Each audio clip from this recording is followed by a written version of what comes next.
word nerds. Hello, word nerds. How you doing? What's everybody doing today? It's, what is today? Today is Thursday, July 27th. It is 7:05 a.m. I am in my work office. And of course, yet again, and still, if you are a $5 patron or higher, you get to see my face with the glasses and a t-shirt that nobody ever understands. Most people don't get my t-shirt. I have to lean back far for you to see it. Okay, let's talk about the words in this episode. We're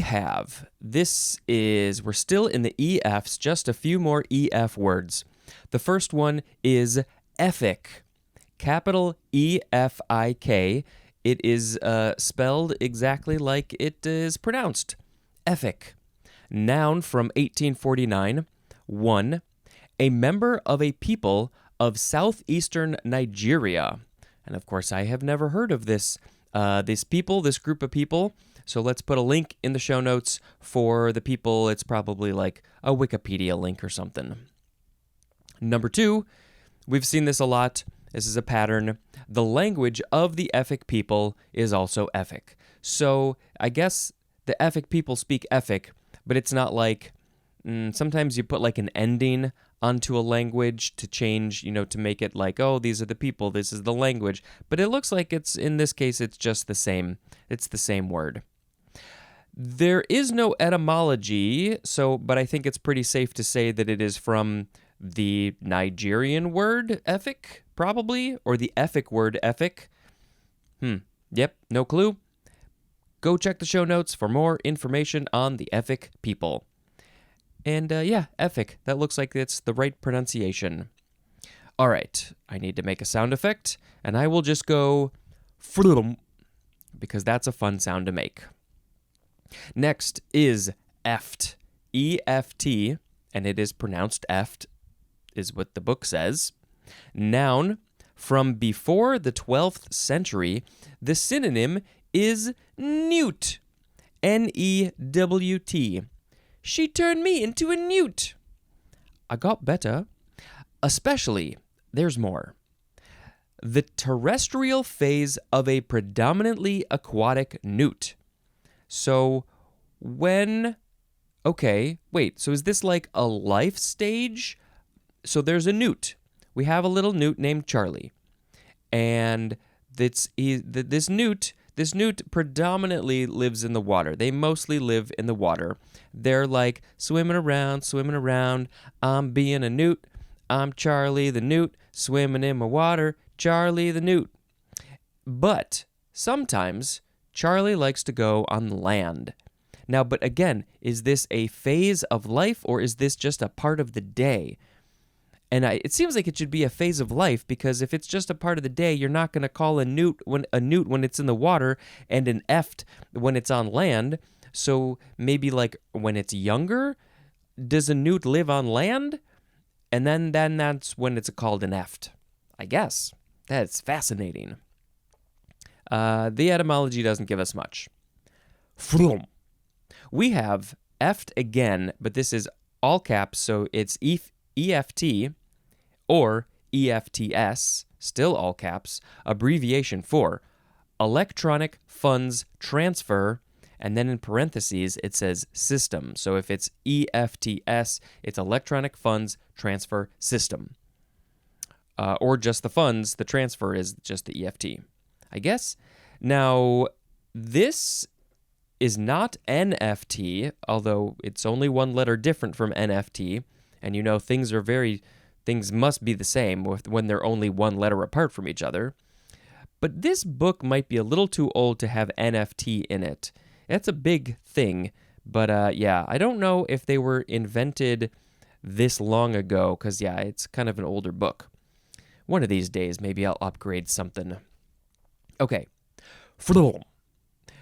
This word is eftsoons. Is that how you say it? I don't know these words. Eftsoons. And it is E-F-T-S-O-O-N-S. And this is the last EF word. It's an adverb from before the 12th century. It's archaic, and it means soon after. That's it. Soon after. Okay, well, without even looking at the etymology, we can see eft soons. Soon is the last part of that, so soon after, and then eft is like after. We just, lost a couple letters and changed the first letter. So eft soons, soon after. And how would you use this in a sentence? Soon after that thing, eft soons I wake up, I shall eat breakfast. Soon after I wake up, I shall eat breakfast. Is that how we would use this in context? Let's look at the etymology. This is from I skipped some of it because it's just listing off things. Okay, Old English, their word eft, which means after. I think that's pretty clear. Plus sona, which means soon. It is also akin to the Old English word eifter, which means after. And yeah, that was pretty much it. It doesn't give any more information. It's just an old way to say soon after. How often do we really even say soon after as it is? Soon after. Soon, we just use different words. I don't know what words. Some other words. Okay. Next. This is EG. This one specifically does give periods. E period, G period. It is an abbreviation for the phrase, for example. But why? Oh, well, that's because it's from Latin. Almost every time you see an abbreviation that doesn't match up the letters to the English version, it's probably Latin, a lot of French too. But what's the Latin phrase? It is exempli gratia. Exempli gratia. So exempli is example, and gratia, I guess, is for example.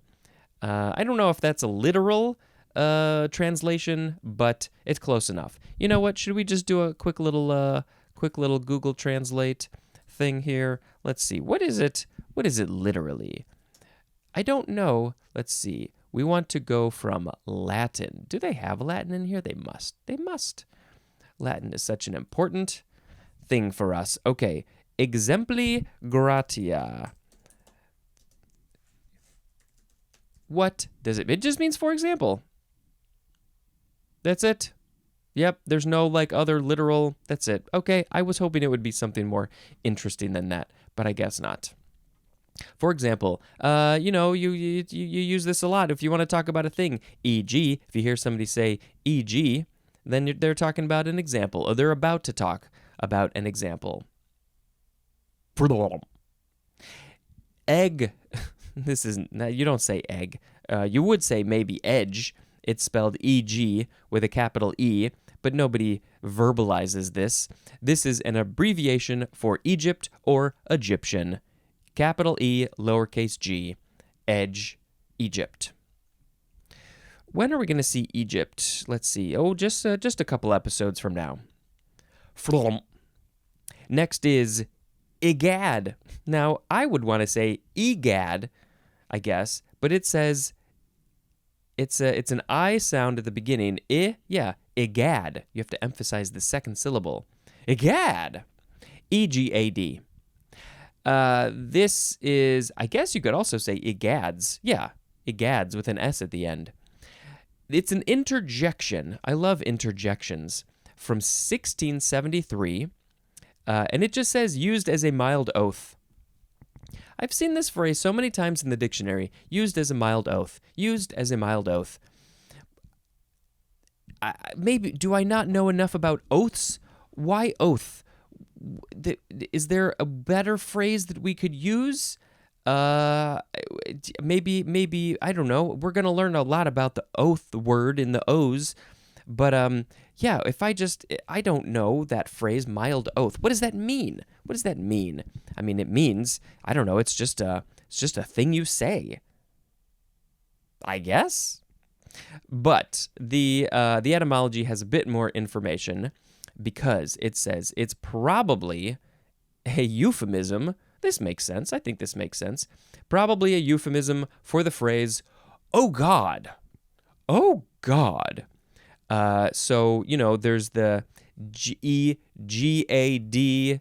similar to oh God, G-O-D. There's no other etymology. Maybe if I find some additional information, I will put it in the show notes for egad. But this is a good phrase. I think we need to bring this one back to egad. Oh my God, egad. Look at those flowers. Egad. Egad. Egads. I have the egads. I don't know. Okay.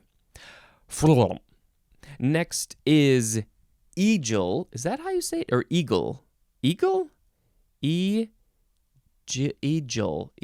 The G's and the J's. G. I think it's a G. Eagle. Yeah, I guess that's how you say it. It's spelled E-G-A-L. Eagle. Sounds like the bird.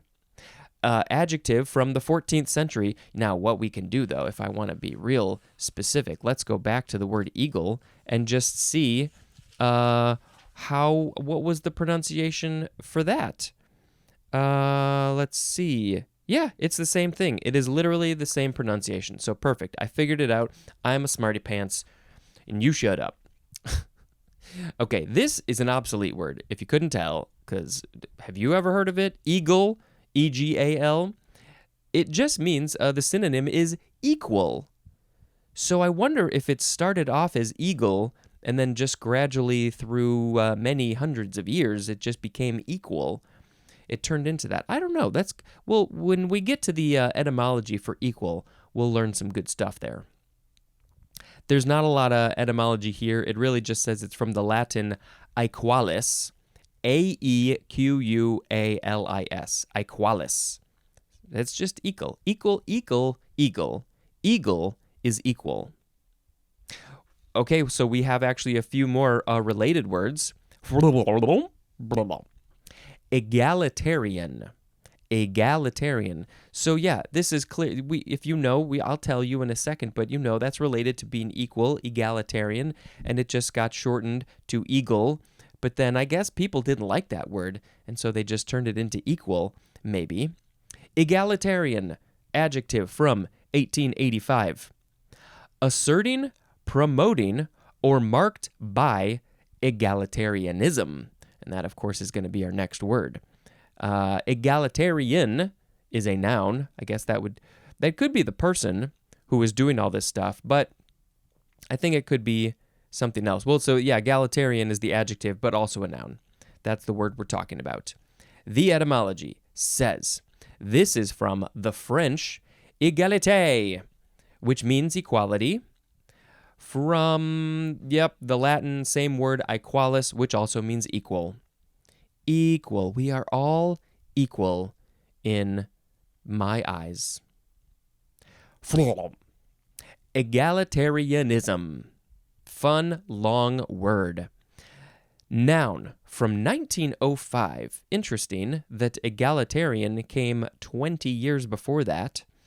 Number 1, a belief in human equality, especially with respect to social, political, and economic affairs. Do you believe this? I believe this. I don't know why more people don't believe this. This seems, and also, let's throw in the animals. The animals are equal in terms of social, political, and economic affairs. I would love to have some animals on the Supreme Court and senators and representatives. That's the next level, I think, of where we're going with society.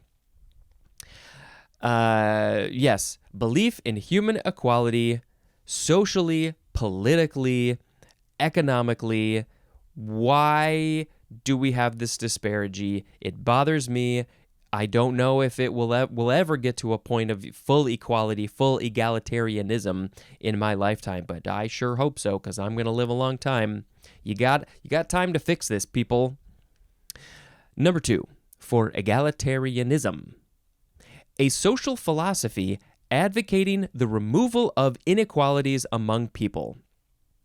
And I assume that we're talking about socially, politically, and economically.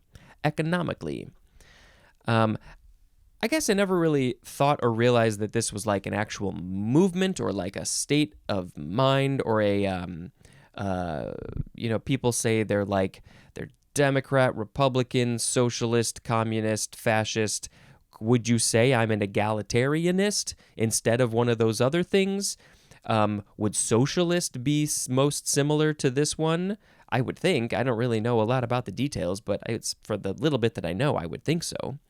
I know I probably sound like a big old dummy, and that's partly why I'm doing this, is so I can learn more about the world and stuff. Okay, one more equal word. This is egalité. Yes, I just want to get the pronunciation correctly. Egalité. Yes, this is clearly French, and it is spelled Egalite, and the E's, the first one and the last one, both have the accent that is down on the left and up on the right. Boop, boop, boop, boop. And I don't think, no, there's no accent on the I. Egalité, noun, from 1794. Social or political equality. Will we ever reach egalité? I hope so. Next, okay, we finished the EGA words. Here we go with Egeria. This is the first EGE word. There's not a lot. Egeria is spelled capital Egeria. I don't know if this is connected, but I'm looking at the word Nigeria at the beginning of this episode, and this is spelled very similarly, except for the first letter or two. But what is it? Noun from 1621. A woman who is an advisor or a companion is an Egeria. Where does this come from? Because it's got to come from somewhere. It's a Latin word, Egeria, which was, I guess this was a name, a nymph who advised the legendary Roman king Numa Pompilius. Numa Pompilius. So is this a mythological story, or is this based in reality? I don't think nymphs are real. Correct me if I'm wrong. But it seems like this would be more mythological because I don't think nymphs are real. So this is maybe a story that somebody made up. But at the same time, there could have been a Roman king named Numa Pompilius. Oh, I said it wrong. There's another I in there. Pompilius. Numa Pompilius. Maybe the Pompeii city volcano situation was named after this Roman king, something. So it's all about a woman who is advising somebody in control, or a companion. It doesn't have to be an advisor, could be a companion, I guess. Egeria. Never heard of that one. Next is egesta. Sorry, I had a burp. I'm not going to cut that out. Egesta. Egesta. Noun from 1727. Egesta is adjusted material. What is adjusted material? Well, we don't have the word adjusted, but the next word I think is gonna fill in the blanks for us. But is there any interesting etymology? No, but maybe the next word will give us some better information. Egestion. Now, this is not digestion. It's or egestion. Egestion. Noun from 1547. So we had egestion in 1547. And then about 180 years later, or exactly 180 years later, we had egesta, the stuff that comes from egestion. So what is egestion? The act or process of discharging undigested or waste material from a cell or organism. Oh, specifically, the synonym defecation. Okay.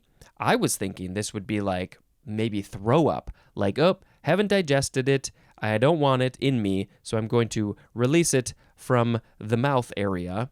But no, I guess it's the other direction. It's anything that has not been digested or doesn't want to be digested or is not going to be used in any way.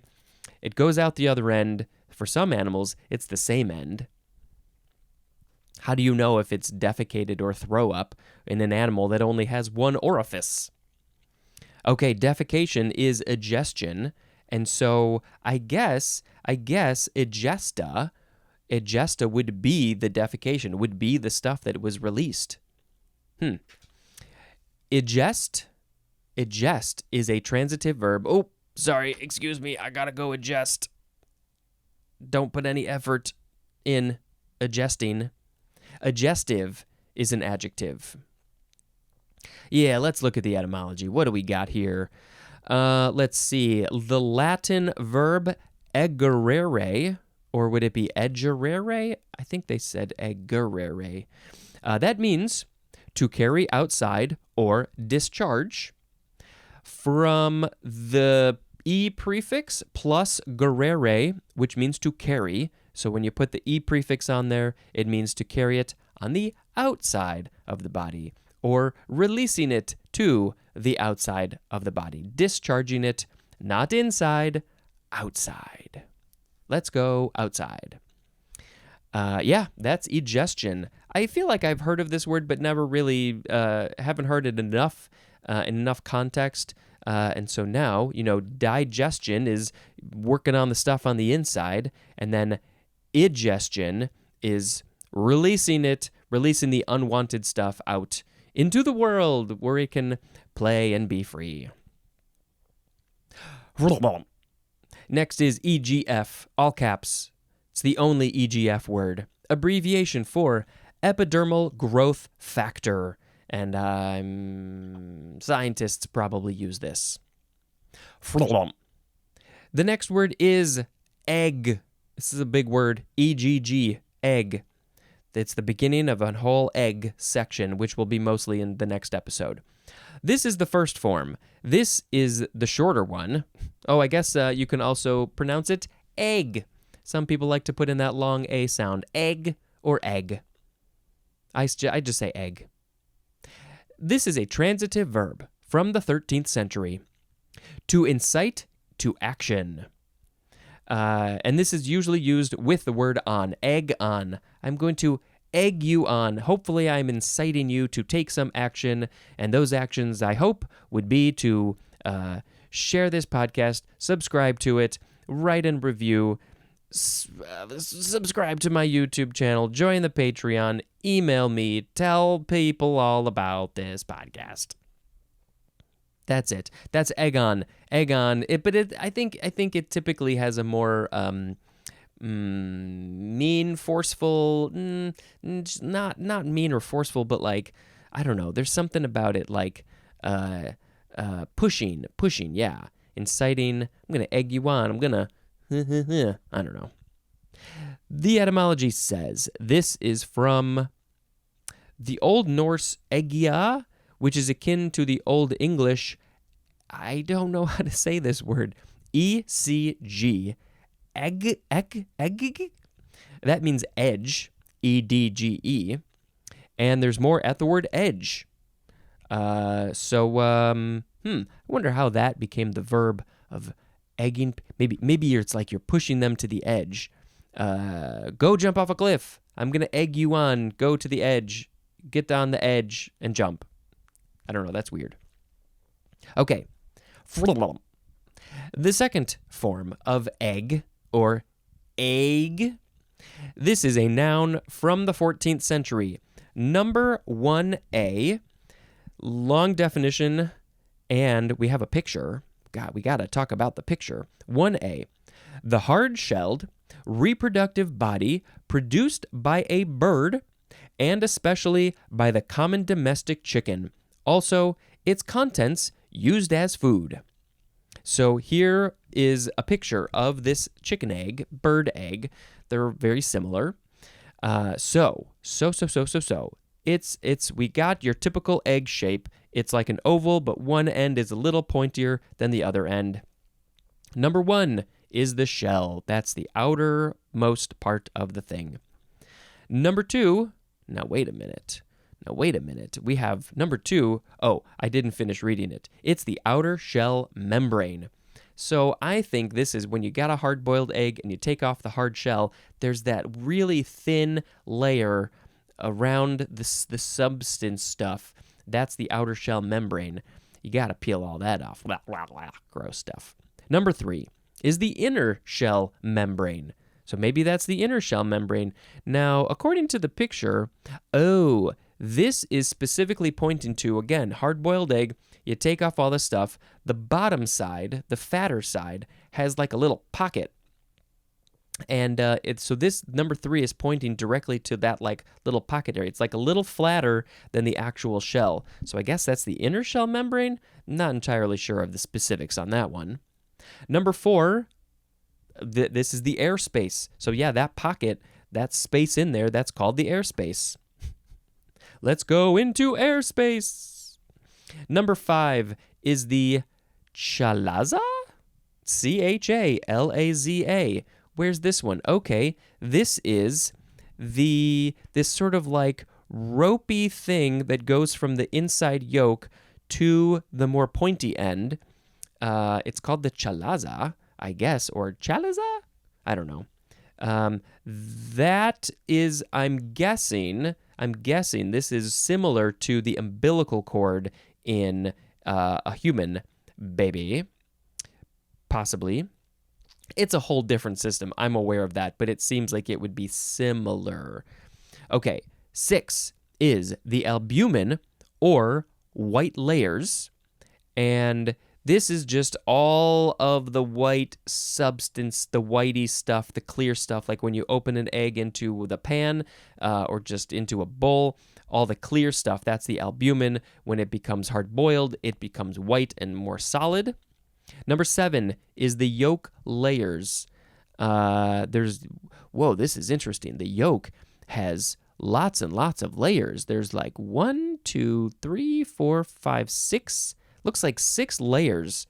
There's a circle, and then a circle around it, and a circle around it. It almost looks like a maze. I didn't realize the yolk had all these layers to it. But that's what it is. The yolk, again, when it's hard-boiled, it's a solid yellow, mostly solid. And then when it's not hard-boiled, you put it into a bowl or a pan, it's all gooey. Number 8 is the blastodisc, which looks to be kind of on the outside of the outside edge of the yolk. And then 9 is very close to that, and close to 8. This is the vitelline or vitelline membrane. So maybe that's the membrane that's on the outside of the yolk, keeping it all cozy, comfy inside. So I guess when it turns into a bird, the yolk is the part that turns into the bird if you let it go that long. And the membrane, that vitelline membrane or vitelline membrane, is the thing that keeps it. It's like the what's this? I don't. It's the thing that keeps it all together. And then I think it uses number 5, the chalaza, to get the substance, get the proteins and the nutrients from the albumin, and that's what it uses to grow. I think. Don't. You can feel free to correct me if I'm wrong, but I might have that right. You can email me if you want. I don't care. Okay, that's the egg.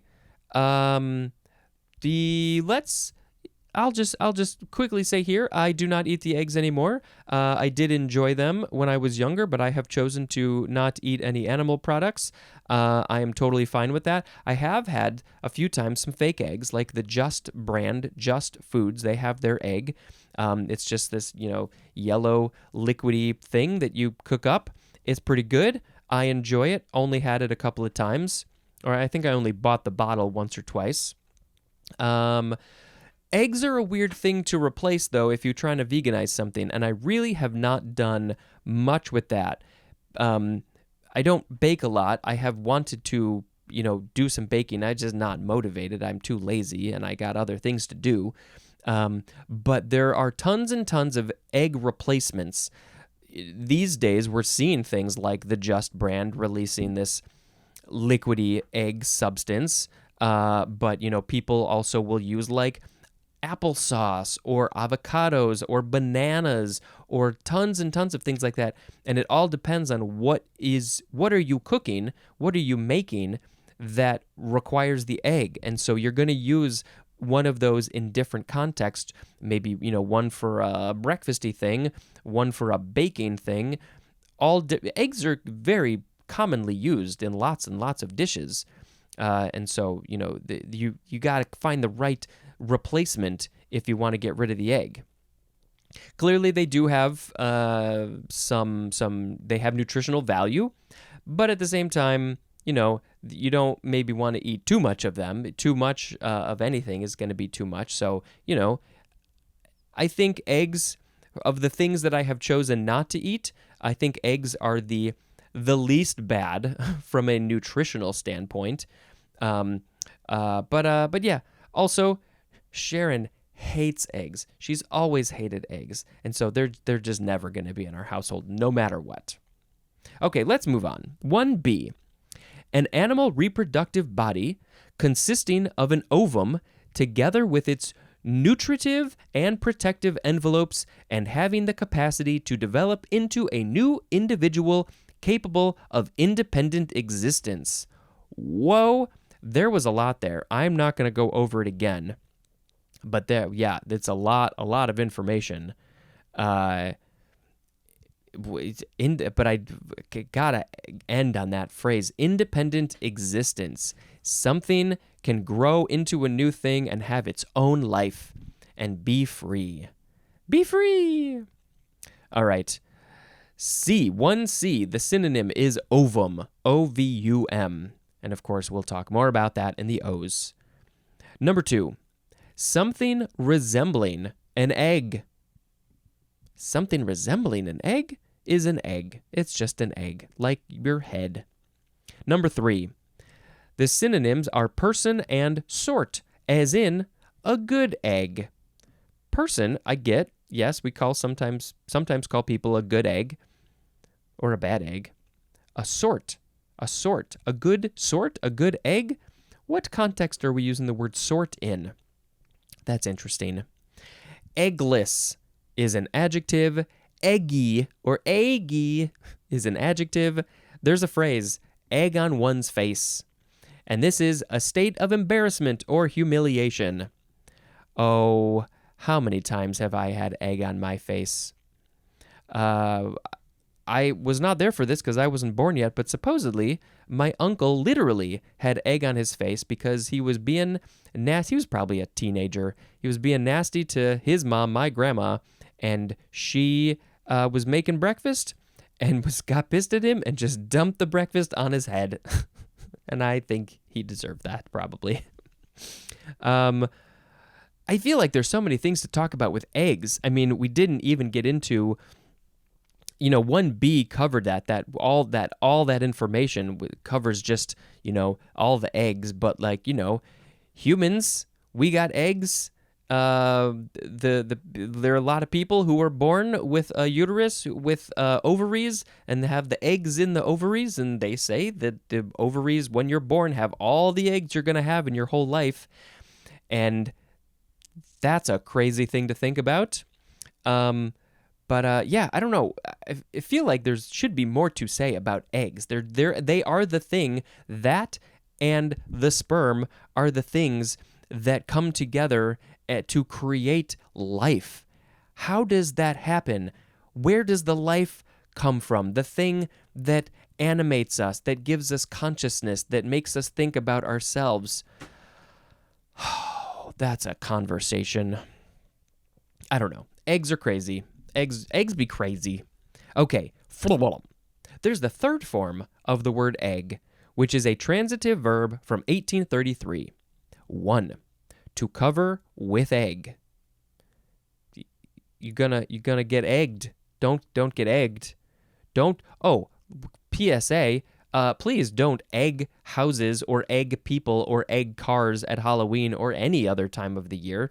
Just 365 days, don't egg people, especially people, because it could injure them, and I don't want that to happen, so please don't do that.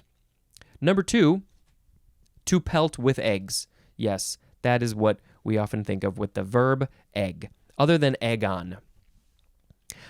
We have one more word, it's really a phrase, in this episode. Egg and dart. I don't know this one. Egg and dart, 3 words, noun from circa 1864. A carved ornamental design in relief consisting of an egg-shaped figure alternating with a figure somewhat like an elongated javelin or arrowhead. What is this? An egg-shaped figure alternating with a figure kind of like a javelin or an arrowhead. I think I'm going to need to post picture to social media and also a link in the show notes for this egg and dart thing. It's not a very clever name. I mean, it's just very specific to what it is. Egg and dart, egg and dart, egg and dart. Or is it egg and dart and egg and dart and egg and dart? What is the point of this thing? What is this? Where does this... Who? What? That's fascinating. All right, let's reread the words so we can pick a word of the episode. We had Efik, eft, EFT, eftsuns, EG, edge, egad, egal, egalitarian, egalitarianism. Whoa, I had another burp. Egalitarianism, egalite, egeria, egesta, egestion, EGF, egg, egg, egg, egg and dart. This is difficult. It's not that difficult. There were some good contenders, though. Egg and dart is a good one. Egg is a good one. There was another one. Oh, egestion. That's a good one. I think I really just have to go to egalité as the word of the episode because it's just all about equality, and that is what I want. I understand. I get that, like, okay, maybe not some people have a little more and some people, I don't know. Just in the eyes of, as we said here, society, socially, politically, economically, there is no reason that we shouldn't all be on equal grounds with everybody. And, we're slowly getting there. It's just so slow. Evolution is slow. So, egalité, egalité is what I want day to day. Egalité. That's it. That's that song. I'm going to talk about another movie I watched real quick because this has been a bit of a long episode. I believe, am I on Across the Spider-Verse? Did I mention that? I think that might be the next one. Let's talk about it again if I didn't already talk about it. Oh, it's just so good and so fun. And just the weird alternate spider jokes are next level insane and silly. I don't want to give anything away. Not that it would give anything away, but like, there's some crazy, crazy spider people, spider animals in the universe, and they just had so much fun with it. And the visuals, the animation style is like, how did they, it's so good. I salute you, filmmakers, all of you, from, every single person in the credits. Such a good job. And it's a really fun story. Really interested to see where this goes. Sorry, little spoiler, there's gonna be a third one, which we're setting up here, and I'm super excited for that. I get hung up a little bit on the idea sometimes of when I'm talking about fictional things. I'm like, why do we make these? Why do we talk about them? Sometimes movies have a very clear political or something message that pertains to the real world, or something that pertains to the real world. How Spider-Man, I mean, yes, you could definitely connect Spider-Man and the story of Spider-Man to the real world in various ways, but by and large, it's a completely ridiculous fictional story, but it's so much fun, and I think that they've been so smart about it. This is not a quick discussion. Let's end this. If you haven't seen the animated Spider-Verse movies, you gotta watch them because they are just top-notch, top-level stuff. And I can't wait to see the next one. That's the end of the episode. Thank you very much for listening. And until next time, this is Spencer dispensing information. Bye-bye.